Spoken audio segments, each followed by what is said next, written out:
Let's start with the U.S. Election, the off year Mhm. election. The election's result Yeah. is not surprising, right? That the No. Republicans lost and basically, right, the Democrats won. But the U.S. voters has a tendency to swing the other way after the presidential election. Do you think that's the reason, or people are genuinely not happy with Trump policy? Well, it's interesting you've asked me that question because yesterday on the Duran, we did a Hmm. program with the US Attorney Robert Barnes, Hmm. who is very, very much closer to American politics than I am, and who has a granular understanding of American electoral politics, and who has, until very recently, been a supporter of Trump's, Hmm. and who is, I think, it's fair to say, closely aligned with the Republican Party.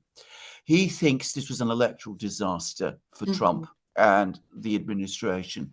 He said that this went far beyond a normal swing, Okay. that in various states which participated, even minor offices, administrative offices, Hmm. which hardly ever change hands, local attorneys and things Hmm. of that kind, often in rock solid Republican areas, swung to the Democrats.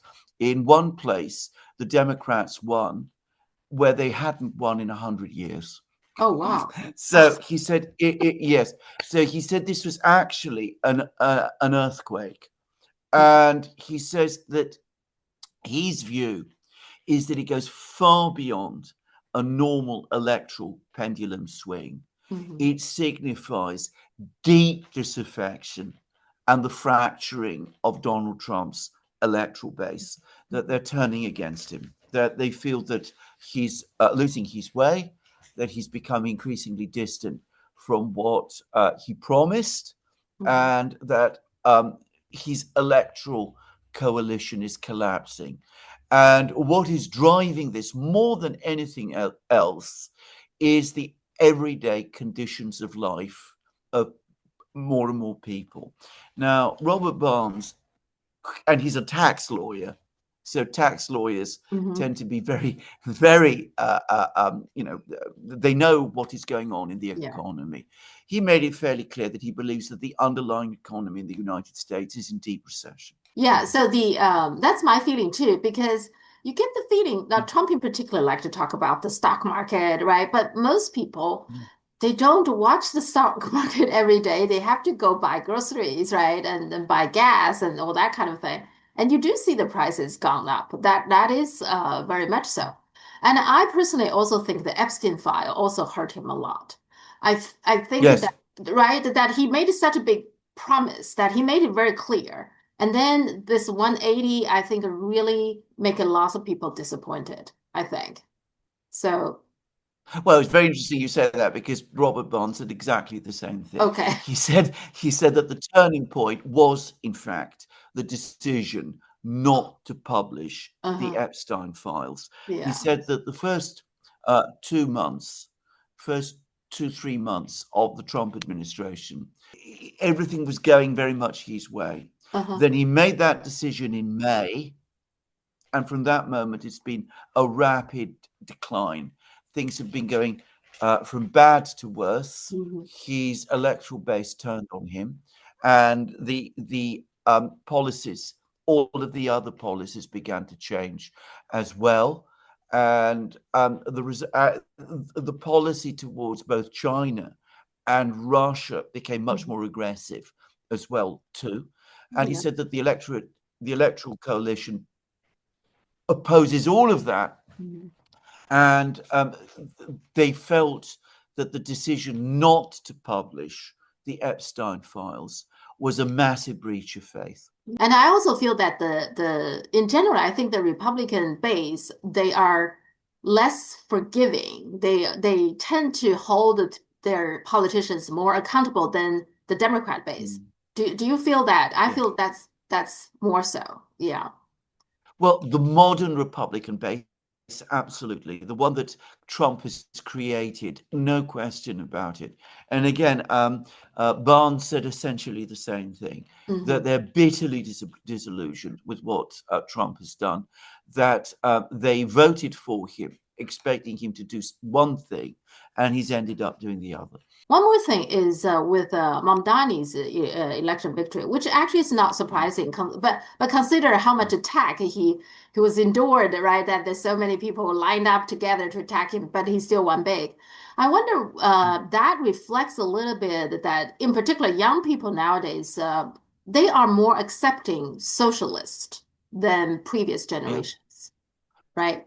Yes, in fact, very interesting again what Barnes had to say about this. I'm Hmm. sorry to repeat it, but I think it is interesting for your Yeah. Hmm. was that yes, exactly. Was that Barnes made this point? He said that in the United States there is a right populism to which, in effect, he belongs, and Okay. there is also a left populism. Hmm.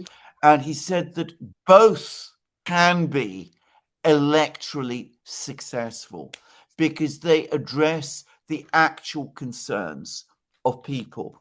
And Barnes, who you would expect as a Republican to be very hostile to Mamdani, actually, to my surprise, was not. He Hmm. said that he absolutely could understand, given the realities in New York, the cost of living crisis Hmm. that exists there for more and more people, why Mamdani was electorally successful. And he also thinks that some of the things that Mamdani proposes are actually interesting and might succeed. I mean, it will not be a revolutionary moment Hmm. because it cannot be. Hmm. A mayor doesn't have that much power.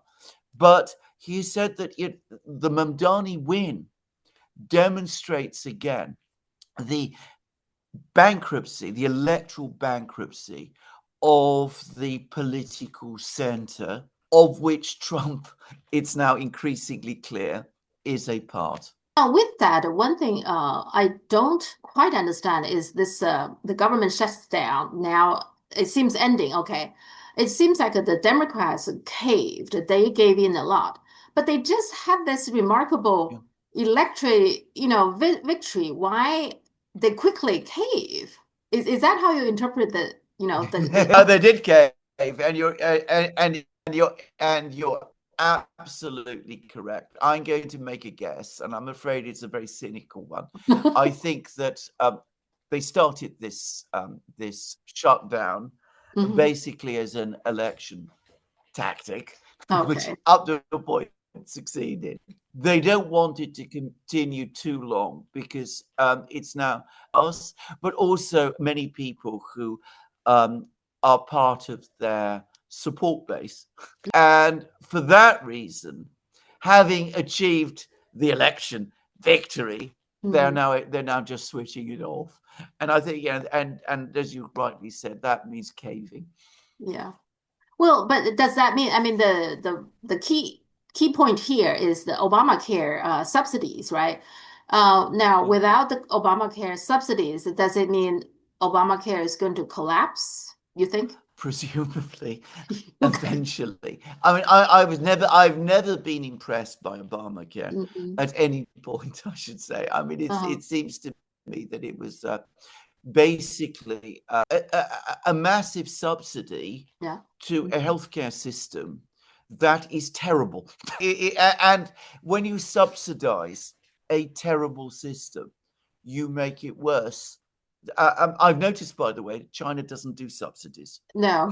I mean, it is not a feature of the Chinese economic and social system in the way that it is in the West.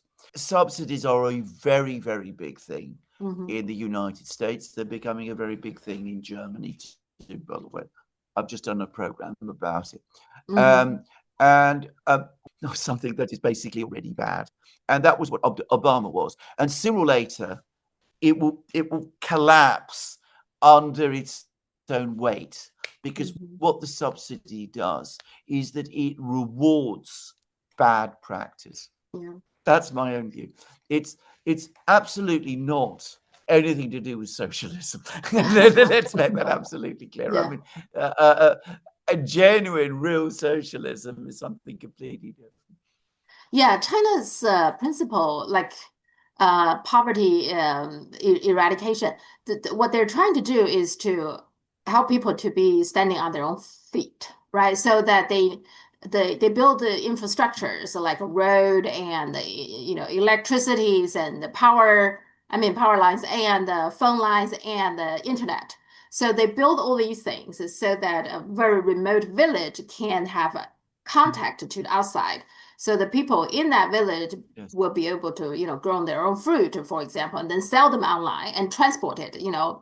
So yes, that's kind of yes, like what China's trying to do, letting people provide people with the condition for them to survive themselves. So that's very much the idea. one of the things that was very interesting to me when I went to China, because Hmm. I don't know whether I've told you this, but I was there at the invitation of a friend of mine who is a banker, not Okay. Chinese. Hmm. Was that I got to know an awful lot about Chinese commercial law while I Hmm. was there, and also Chinese company law.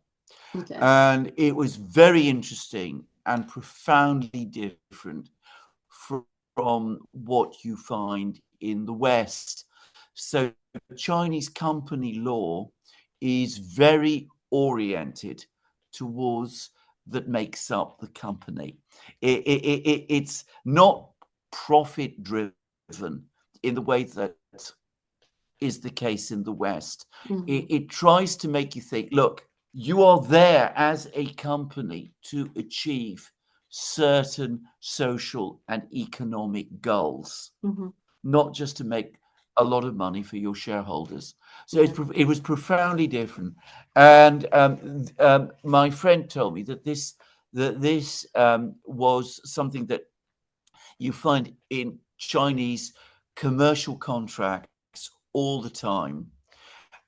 And it was very difficult to marry that with the kind of financial training that he Hmm. had, which was basically about always making the highest financial return. Hmm. So it's, if you like, an invest. The Chinese approach is investment driven towards achieving wider social economic objectives. It, Hmm. it it is very different. I was surprised how different it was, actually, having myself been done an awful lot of commercial law work and banking law work in my time. I didn't know that. So that's interesting. I need to look into that. Yeah, That sounds yeah. interesting. Well, Um, as I said, from him, as I said, I went through all kinds of contracts that he, with some pretty big mhm, Chinese companies as well. mhm. Mm.